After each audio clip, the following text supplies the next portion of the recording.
Uma água. Para vocês. Uma aguinha. Vou convidar vocês para sentar para cá.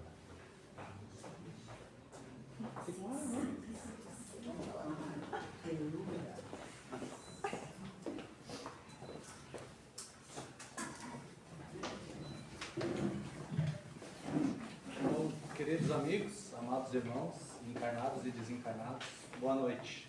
Boa noite. Que nessa noite possamos nos abrir para receber todas as inspirações, as reflexões que o alto há de nos inspirar. Eu sempre agradeço por estar aqui na frente, poder compartilhar um pouquinho do conhecimento com vocês, fazendo reflexões acerca da vida, e da vida não só material, como também da vida espiritual e tudo que ela envolve. E agradeço também aos benfeitores espirituais que se fazem presente e trazem a luz divina até nós, né? Fazendo sempre presente. Hoje vai ser um pouquinho diferente, uma noite especial, né? Vai ter até presente para alguns. E hoje, né? Acho que não poderia faltar presente, né? Já que é dia 12 de junho, né? Hoje é dia dos Namorados. namorados. Ainda bem que é dos namorados, não das namoradas, né? As mulheres têm que dar presente para nós. Não é bem assim. Porque é difícil dar presente para a mulher, né? Vocês querem ver como é difícil? Das mulheres aqui, não mentem, hein? Estou na casa de Deus. Quem aqui já comprou uma coisa e nunca usou? As mulheres vão lá na loja, experimentam, levam para casa, nunca usam. Daí depois do tempo, nunca usei, vou doar, vou vender. Nem elas não acertam o presente delas, a gente tem que acertar. Não é verdade? Aí elas dizem bem assim, porque tem que tratar a gente igual uma rainha. E rainha, qual que é a referência que a gente tem na rainha? A Elizabeth, não é? Aí eu fui lá ver o que a Rainha Elizabeth já fez. Você sabia que ela participou da guerra? Ela tinha 18 anos. Sabe o que ela fazia? Era mecânica e motorista de caminhão. Agora, para os homens aqui, quando as namoradas, as mulheres, vocês dizem assim, eu tenho que ser tratada igual uma rainha. E vocês arrumam um carro para ela consertar, um caminhão para ela dirigir. Mas deixando a brincadeira de lado, hoje a gente vai refletir em torno da questão 625 do Livro dos Espíritos, que eu acho que é uma das mais conhecidas, que é quando Kardec indaga aos espíritos qual é aquele que Deus tem oferecido à humanidade mais perfeito para nos servir de modelo e guia. E os espíritos respondem: Jesus. E Kardec responde, comenta nessa questão, então, que Jesus, como sendo o mais perfeito, é o exemplo moral que todo homem na Terra deve aspirar a chegar. Então, Jesus vai ser para nós um exemplo, um modelo e um guia a ser seguido. E para começar as nossas reflexões em torno desse que nos foi ofertado como modelo e guia, a gente vai se projetar no tempo para aquele momento singular que ficou imortalizado através de vários desenhos e pinturas e que chegaram até nós hoje, que é o Et Homo. Naquele evento singular, estando Jesus diante de Pilatos, poder divino perante o poder temporal, é assim apresentado pelo representante do poderio de Roma. Eis o homem, Et Homo. E o diálogo que ali se processa, embora simples, ele nos leva a pensar profundamente sobre o que ele fala, sobre o que eles falam.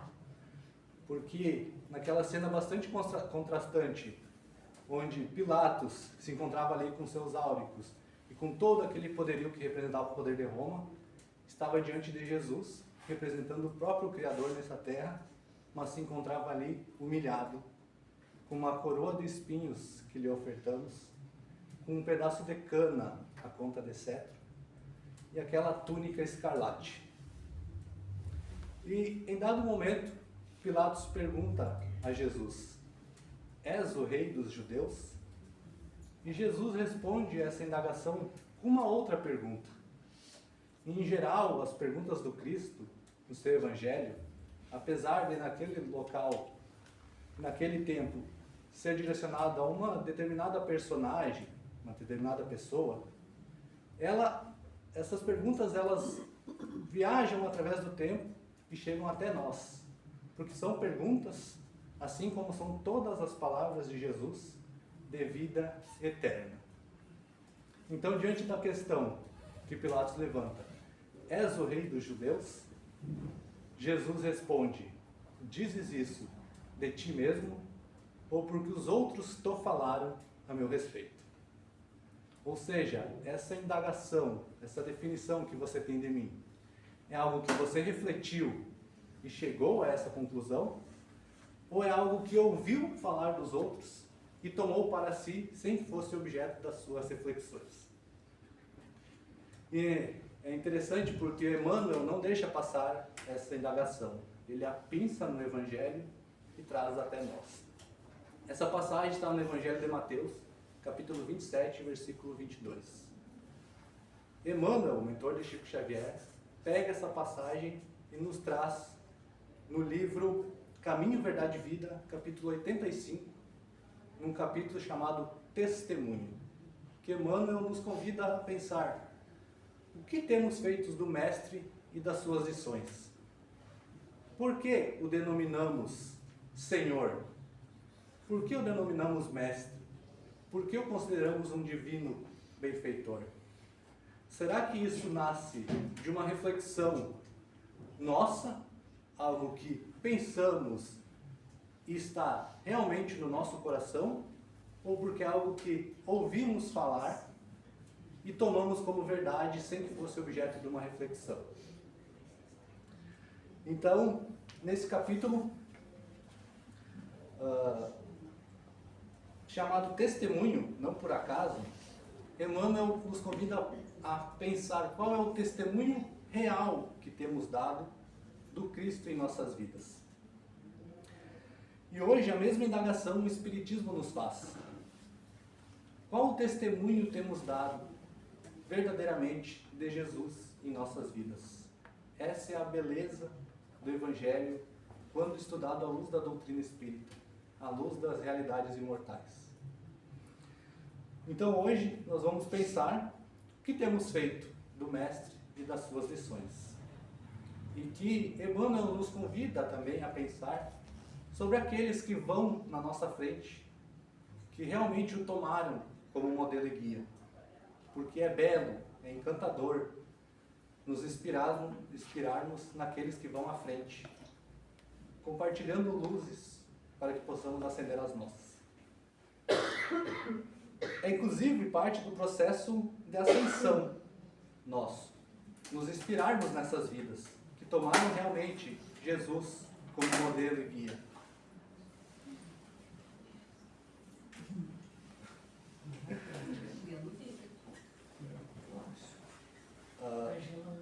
E Emmanuel, numa outra passagem, finalizando o livro Caminho, Verdade e Vida, ele nos traz uma mensagem muito luminosa, intitulada Façamos Nossa Luz. Ele, finalizando esse capítulo dos comentários do Evangelho, ele diz assim: você leu até aqui 180 capítulos, está lendo o último. Então, todas as obras de comentários do Evangelho têm 180 capítulos. Ele diz: agora é preciso você reflita o que fizeste daquilo que recebeste. Então, a gente precisa refletir o que a gente faz com o Evangelho, o que temos feito dele. Ele diz, então, que a luz compartilhada pelos benfeitores espirituais, através desses comentários do Evangelho, através dos testemunhos que muitos têm dado, através dos séculos até nós, como os apóstolos, Paulo de Tarso, como Chico Xavier, podemos dizer, Madre Teresa, Siddhartha Gautama e tantos outros. Então nós devemos nos inspirar neles, mas não deixar de acender a nossa própria luz. E quando a gente fala em acender a própria luz, me vem à mente a parábola, às vezes muito incompreendida, das 10 virgens. As 5 prudentes e as 5 imprudentes. Aquelas que ajuntaram óleo para acender a luz no momento necessário. E aquelas que não ajuntaram óleo. E no momento necessário não tinham para acender as luzes. E as virgens prudentes não compartilham óleo. E à primeira vista a gente pensa, nossa, mas que expressão de egoísmo. Por que não compartilhar o óleo? Mas esse é um testemunho de que essa luz não se improvisa. Porque os benfeitores espirituais e mesmo os encarnados, chegará um momento em que eles serão chamados para se alçar em outros mundos, em outros patamares. E nós ficaremos aqui, por os momentos de prova. E se não tivermos acendido a nossa luz, o que será de nós? Então Emmanuel traz essas passagens para a gente pensar nisso. E aí Emmanuel comenta assim: devemos nos servir, devemos nos valer das luzes que são compartilhadas, mas sem acendermos a nossa própria, não conseguiremos efetivamente avançar. Então, Emmanuel diz que não importa o quanto a gente leia e estude o Evangelho, se não há uma aplicação real dele em nossas vidas, essa nossa luz ainda não terá acendida. Então, Jesus, ele não é simplesmente alguém para adorarmos, mas para nos inspirarmos a ser como ele. Isso que Emmanuel nos traz nessa passagem. E aí nessa mesma mensagem, Emmanuel dirá: Jesus não é um símbolo legendário, é um mestre vivo. Eu acho que a maior contribuição do Espiritismo hoje nas nossas vidas é trazer esse Cristo vivo. Não à toa que ele é chamado de Evangelho Redivivo, porque a imagem do Cristo, ela ficou por muitos séculos sendo simplesmente um símbolo em estátuas por aí, em pinturas, em quadros, ou até moedas. Poucos realmente se inspiraram no Cristo para agir como ele. Então ele foi simplesmente um símbolo de adoração. E Emmanuel nos diz, não, ele é um mestre vivo. Então, um mestre vivo é aquele que vem para nos ensinar como agir e como ser. E aí o Paulo de Tarso, eu peguei um comentário dele, que ele diz assim: se alguém não traz o Espírito do Cristo, esse tal ainda não é dele.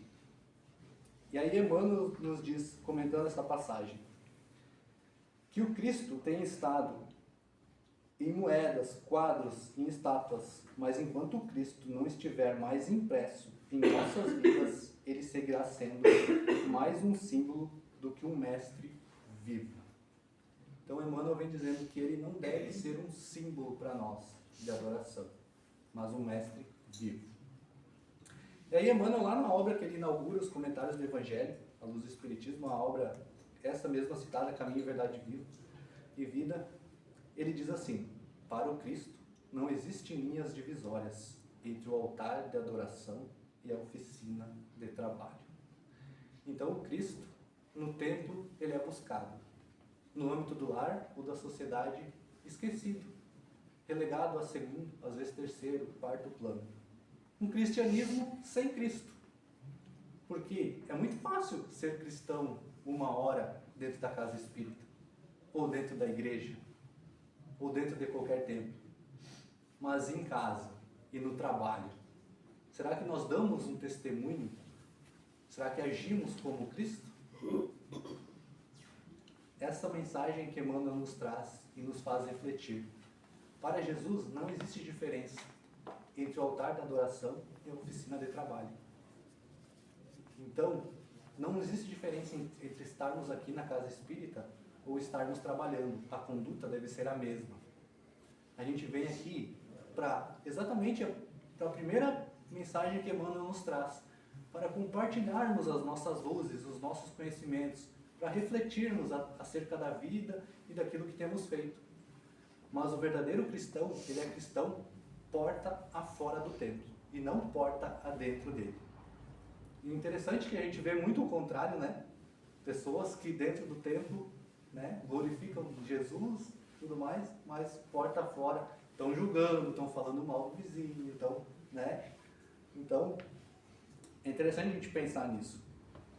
E aí nesse mesmo capítulo, essa mesma passagem do Etiomo, tem um outro diálogo, uma frase, na verdade, de Pilatos, que também está no Evangelho de João, capítulo 18, versículo 35, onde Pilatos diz assim: que farei eu de Jesus, chamado o Cristo? Então ele estava ali, né, pensando, o que eu vou fazer de Jesus? Por um lado, a consciência o alertava, devido à tamanha decisão que ele haveria de tomar. A própria esposa dele havia sonhado em noite anterior e o alertado. E por outro lado, ele não queria perder os favores, todo o poderio que tinha. Então ele estava se indagando, perguntando de si para si mesmo: o que farei eu então de Jesus, chamado Cristo? Novamente, Emmanuel pensa essa mensagem do Evangelho e traz para a gente refletir. No capítulo 100 do livro Vinha de Luz, ele faz esse questionamento, traz a mensagem: o que fazemos do Mestre? E aí ele diz assim: nos círculos do cristianismo, a pergunta de Pilatos reveste-se de singular importância. Que fazem os homens do Mestre Divino no campo das lições diárias? Os ociosos tentam converter em oráculo que lhes satisfaça as aspirações de menor esforço. Então os ociosos são aqueles, né? Eu estou bem aqui, né? Não faço mal para ninguém, mas também não faço bem, né? Então ele busca Jesus para lhe patrocinar os seus anseios, né? Os vaidosos procuram transformá-lo em galeria de exibição, por meio da qual façam um mostruário permanente de personalismo inferior. Então os vaidosos são aqueles que usam a figura de Jesus para se exaltarem, né? Então não é aquele que é alguém que tenta conformar Jesus ao mundo dele, à vida dele. Ele não tenta se alçar ao plano do Cristo. Os insensatos chamam-no indebitavelmente a aprovação dos desvarios a que se entregam à distância do trabalho digno. Então são aqueles que são indiferentes, né? Não querem ter trabalho porque ser cristão dá muito trabalho. Grandes fileiras seguem-lhes os passos.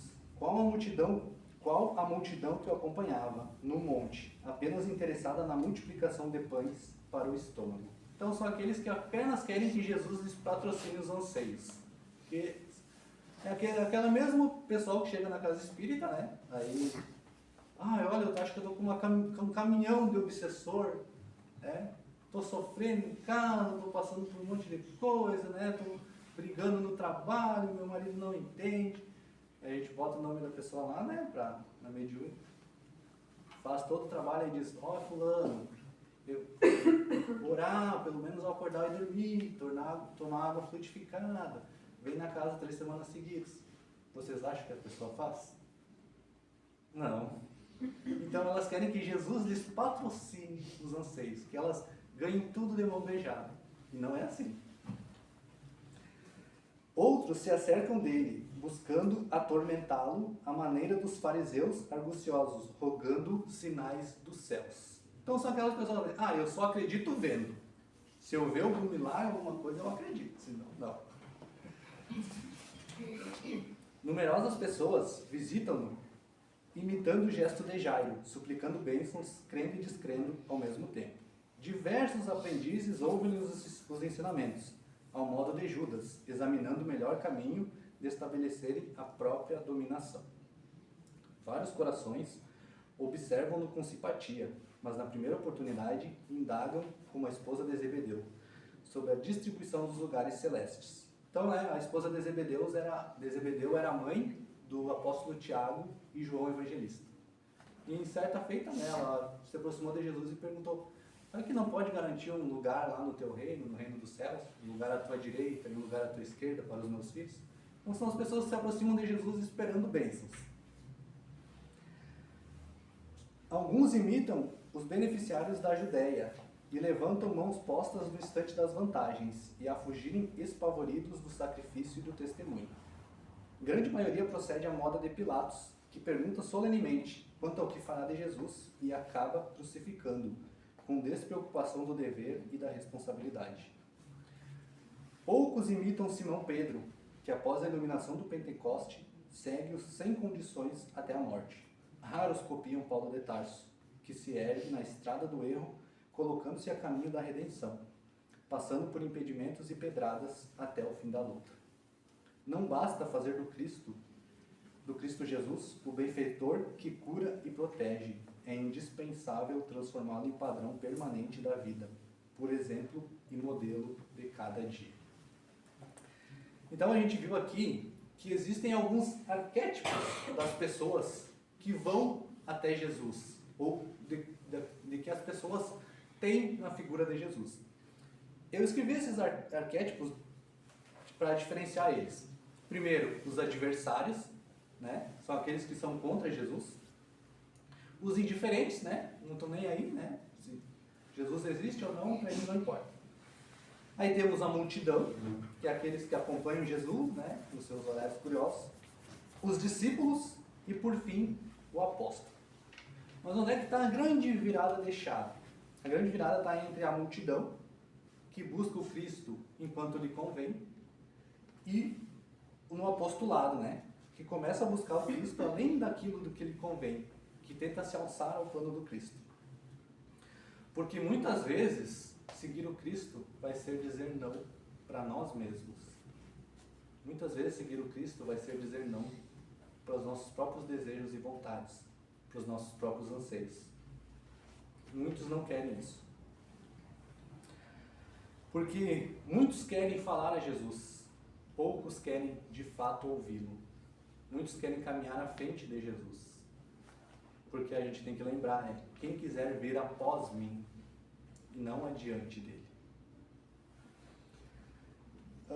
Eu lembro agora falando sobre esse do capítulo do Evangelho, acho que está no Evangelho de João, o símbolo do bom pastor, onde Jesus diz assim: eu sou o bom pastor e as minhas ovelhas ouvem a minha voz. E aí a gente fica às vezes perdido, né? Como entre tantas vozes, tantos chamamentos, ouvir a do Cristo. E eu, lendo essa passagem, me recordei de um vídeo que eu vi certa feita, nesses que são compartilhados das redes sociais, que tinha um rebanho de ovelhas e várias pessoas ali chamando, fazendo barulhos, tentando chamar a atenção daquelas ovelhas. E, de repente, o pastor daquelas ovelhas se aproxima e assim que ele fala, todas se voltam para ele. Por que disso? Intimidade. A convivência. Então, nós só ouviremos a voz de Jesus através da intimidade, da convivência diária, do esforço próprio de cada um de nós. E aí no capítulo 8 também do Evangelho de João, ele diz assim: se permanecerdes em minhas palavras, verdadeiramente sereis meus discípulos. Então a gente vê, ali está, modelo e guia. Se permanecermos nas palavras do Cristo, seremos verdadeiramente discípulos dele. Em Vicente de Paulo,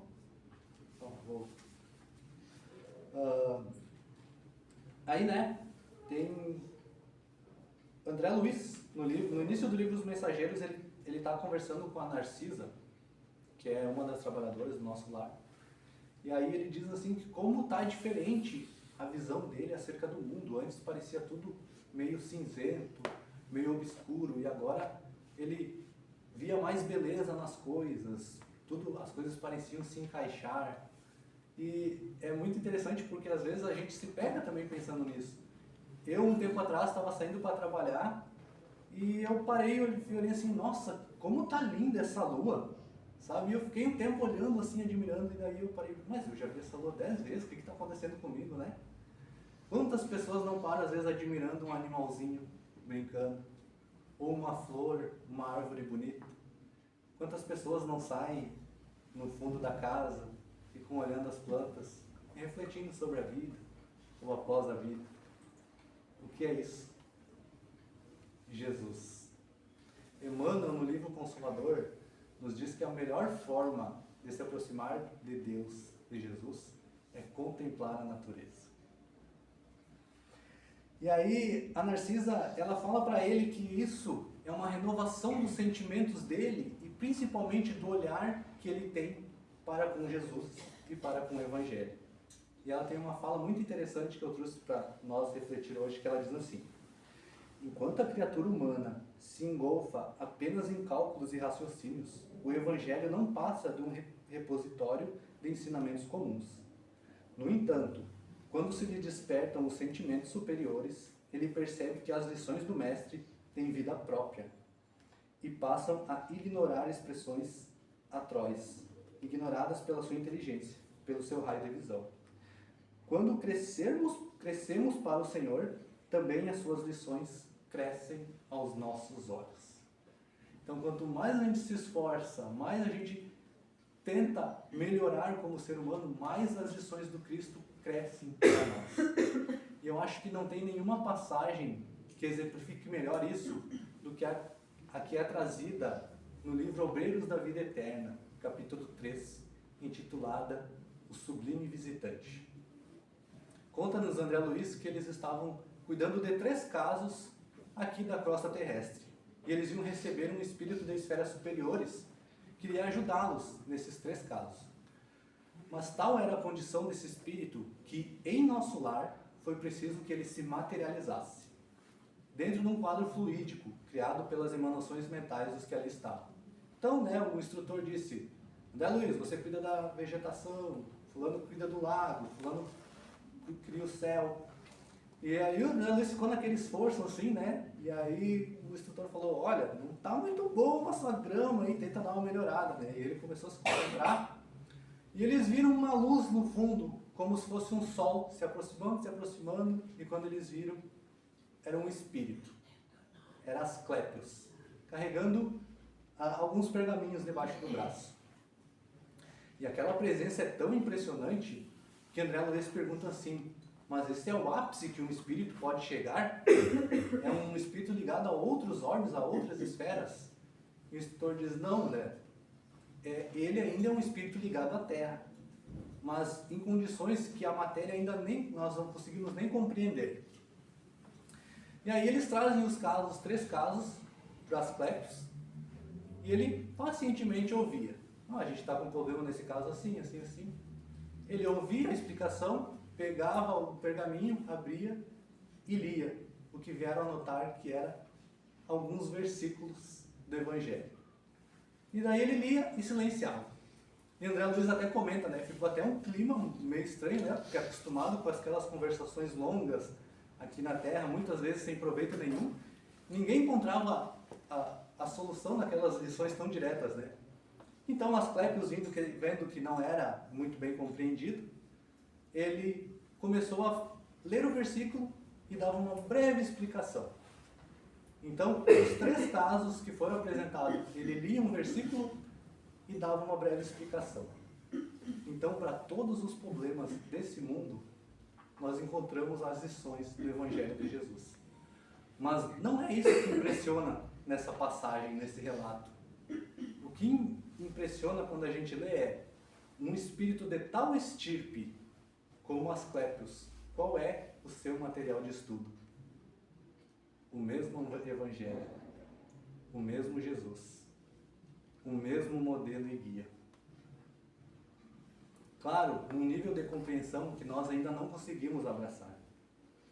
Nós, aqui, nos esforços iniciais de compreensão do Evangelho, e Asclépios lá, com uma lição muito mais vasta, vendo nas entrelinhas.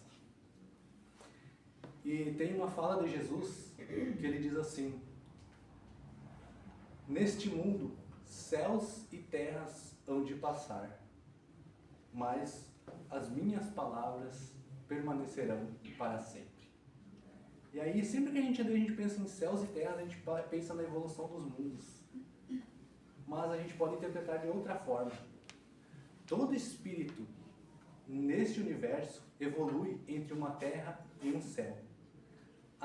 O nosso céu é aquilo que nós almejamos alcançar. e o nosso piso é aquilo que nós conseguimos compreender hoje. E tem espíritos que o que nós almejamos alcançar, para eles já é um piso.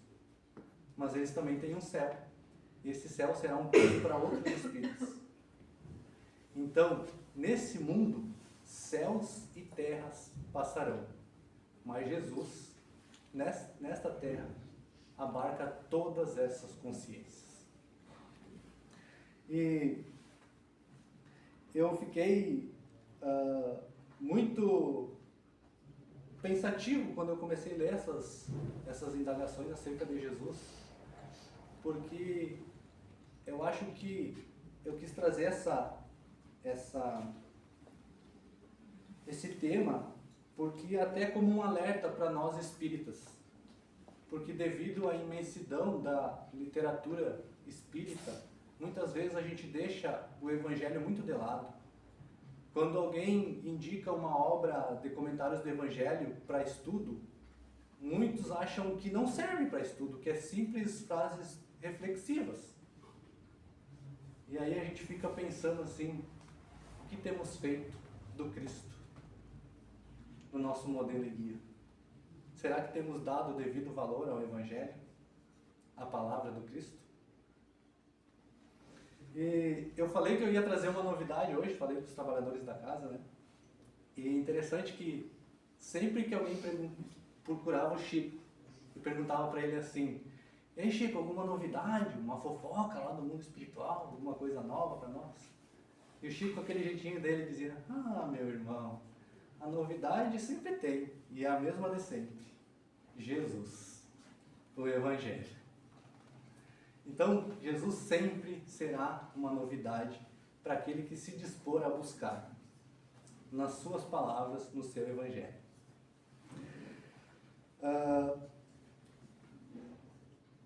Eu acho que muitas pessoas dizem assim, mas é muito difícil, né, seguir as lições, muito difícil aplicar, né, aquelas lições de Jesus, agir como ele.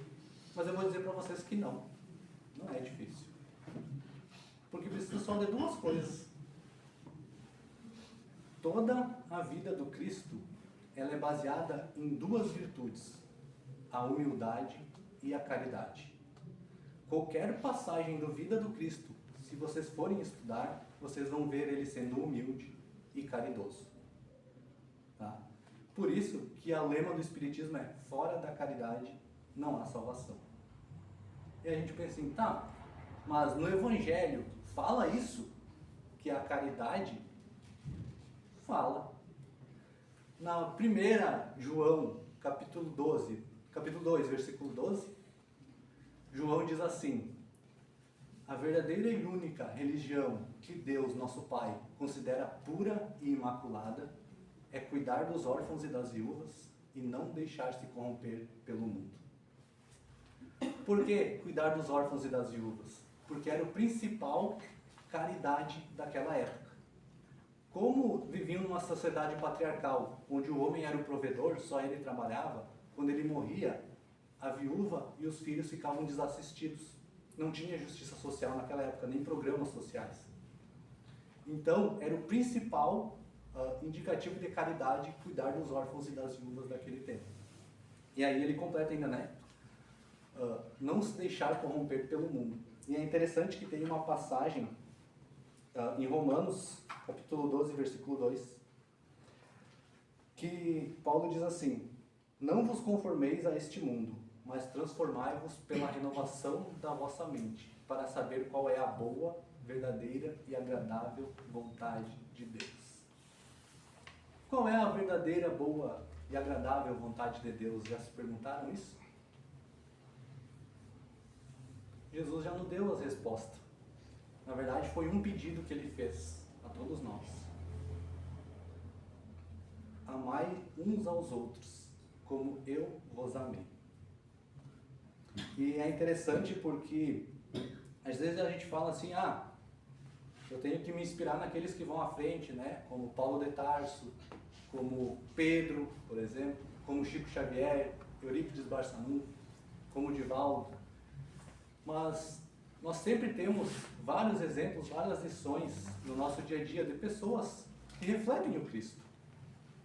E eu vou contar para vocês um caso que aconteceu aqui na nossa cidade, que envolve também a nossa casa espírita, para vocês se inspirarem. Eu pedi para a pessoa, né, se eu poderia usar ela como exemplo, para o desencarnado, porque acontece assim, essa pessoa que vivia aqui na nossa cidade, talvez alguns vão identificar, ela desencarnou no tempo.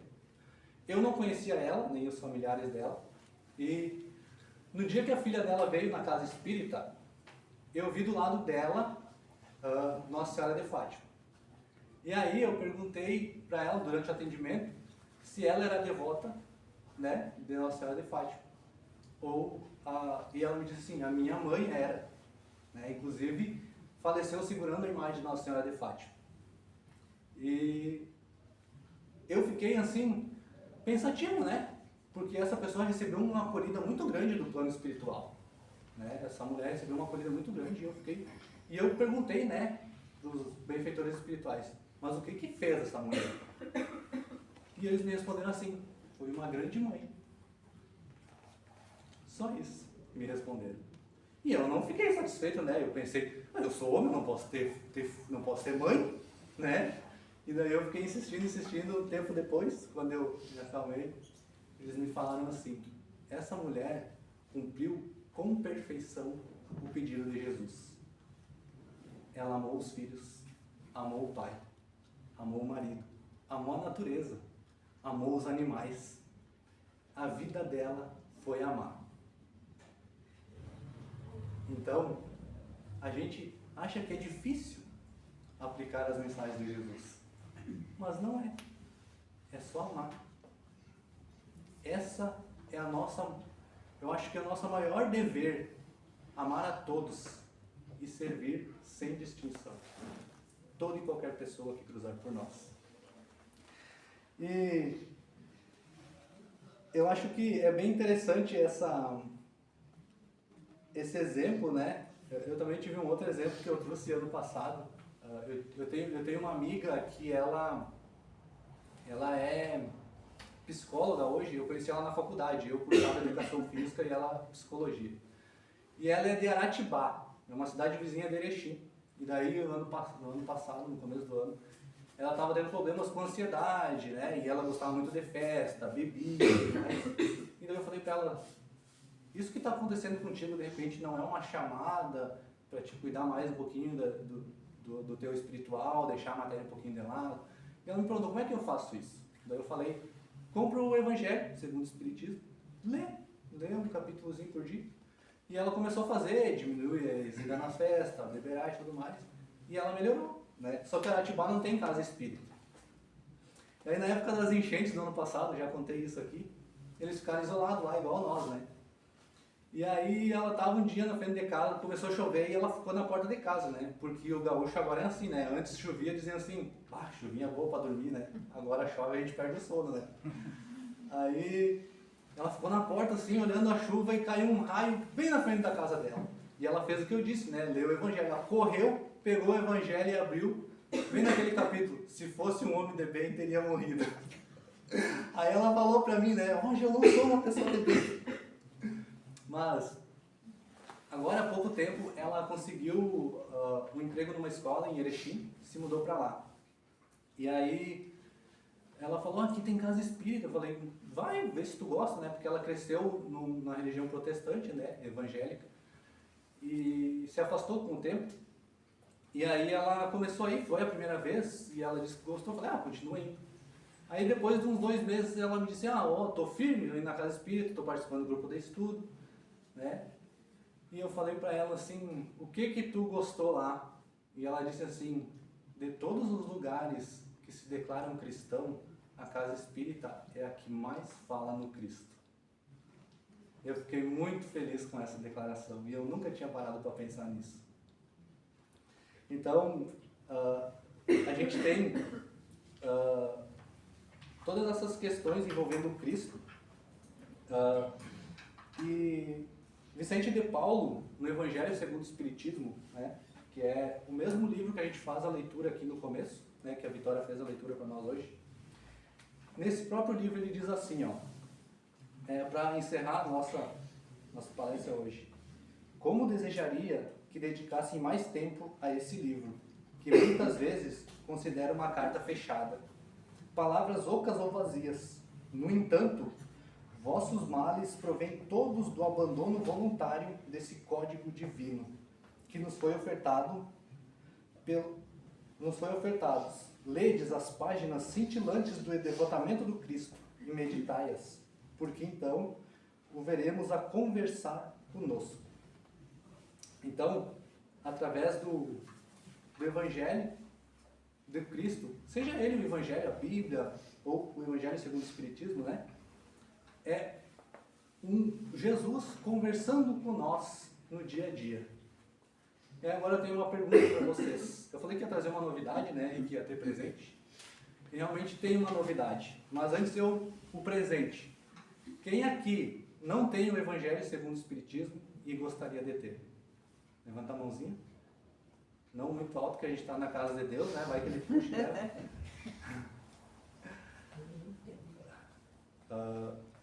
Eu tenho aqui.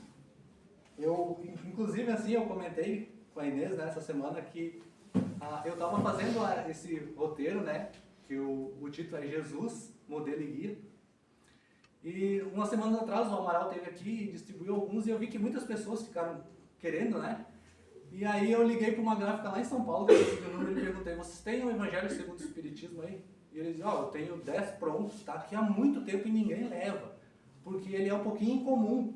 Ué, porque geralmente o Evangelho vem com a foto do Kardec, né? Ou simplesmente escrito Evangelho segundo o Espiritismo. Ele disse: eu tenho 10 aqui pronto, e eles têm a imagem de Jesus.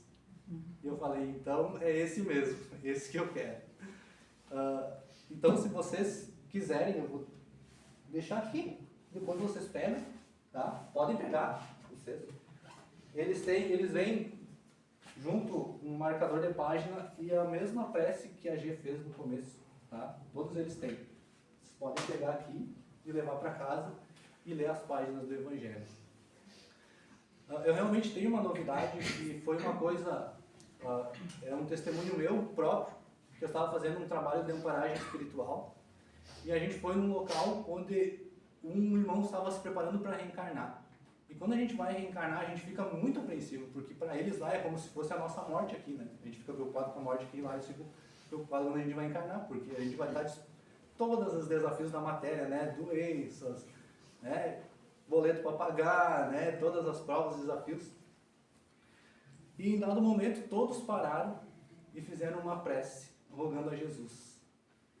E aquela sala onde a gente estava se iluminou e começou a cair como se fossem pétalas, flocos de neve, assim, douradas.